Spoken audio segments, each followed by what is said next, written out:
Yo, what is going on guys, XHOUNDISHx here, and today Trials of Osiris has returned for another weekend, and this week's map is a pretty interesting one. It's Blind Watch, so it can be kind of a tricky map. It's a pretty long map with some very long lines of sight, and there's kind of these open areas in each spawn, and then the smaller interior spaces kind of breaking it up in the middle, and the kind of canopy rooftop as well. These are all pretty common engagement spaces on this map, and because of the kind of lines of sight and the various places people can snipe from and kind of use doorways and angles to their benefit, kind of angles of cover and things like that, it does make it generally more tricky map. So I'm going to talk about that a little bit more in just a second. But this week's kind of drops are the gauntlets of 5 wins. So if you're after the gauntlets, you need 5 wins, and 7 wins is the pulse rifle, the reflection sum this week. So some pretty cool loot, definitely worth picking up if you can get those wins in this week. So sniping, I feel, is the main kind of engagement on this map because of those long lines of sight, and because it's kind of standoffish, like I said, with kind of the doorways and all the blocking and cover in the map.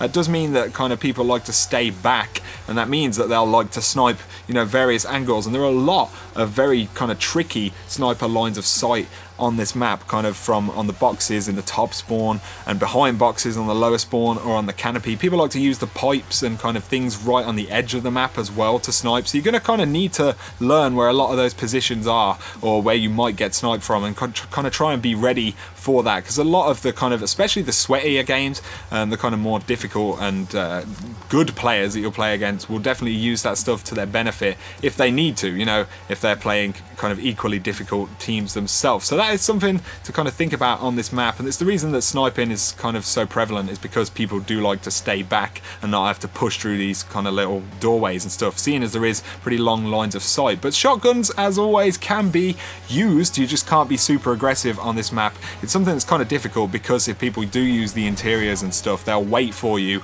and obviously you're at the disadvantage if you're peeking, because they can just nade spam those doors and hardscope and things like that. So really that kind of adds as well to why this map is pretty standoffish. I actually think this is one of the trickier maps, possibly, you know, the trickiest map that's been in Trials of Osiris in Year 2. That's just kind of my opinion, but I feel like a lot of kind of less experienced players will have a more difficult time on this map than perhaps they have on the other maps. So also another thing I wanted to say is the A side, which is the top kind of spawn, probably has a bit of an advantage on this map, because you can get more elevation on targets, and there are more lines of sight where you can kind of see clearly and hit people that aren't expecting it, whereas from the bottom, you know, it can be kind of difficult to spot those players. That's why I feel like the A side kind of has more of an advantage. Also, if you're on the lower spawn and people wait up in the A side, they can get the capture zone, which is actually where zone B used to be, which is under the canopy roof. So it's in a bit of a different position. I feel like that actually adds to the top side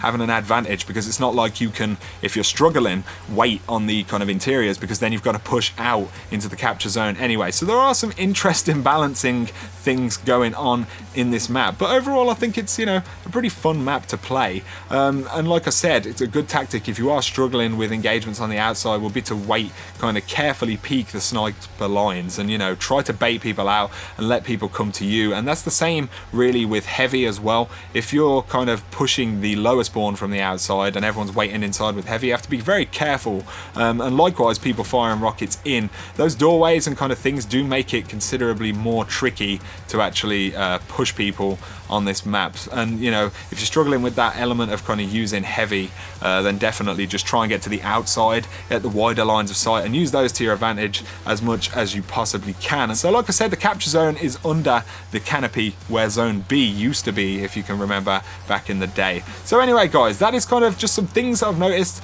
kind of bit of random conversation about Blind Watch. It is a pretty fun map. I have some pretty sweaty games against good players on this map, but all the same, it's pretty fun. So I hope it has helped you guys out if you played on this map, or if you've gone flawless or anything like that, and you have any tips or things worth mentioning to other people down below, then please drop a comment. All that funky stuff would be interesting to see how you guys feel about this map as well. And if you are new to the channel and you want to see more Destiny content, then feel free to hit that subscribe button to see a lot more. But for now, you guys take it easy, and I'll catch you very soon.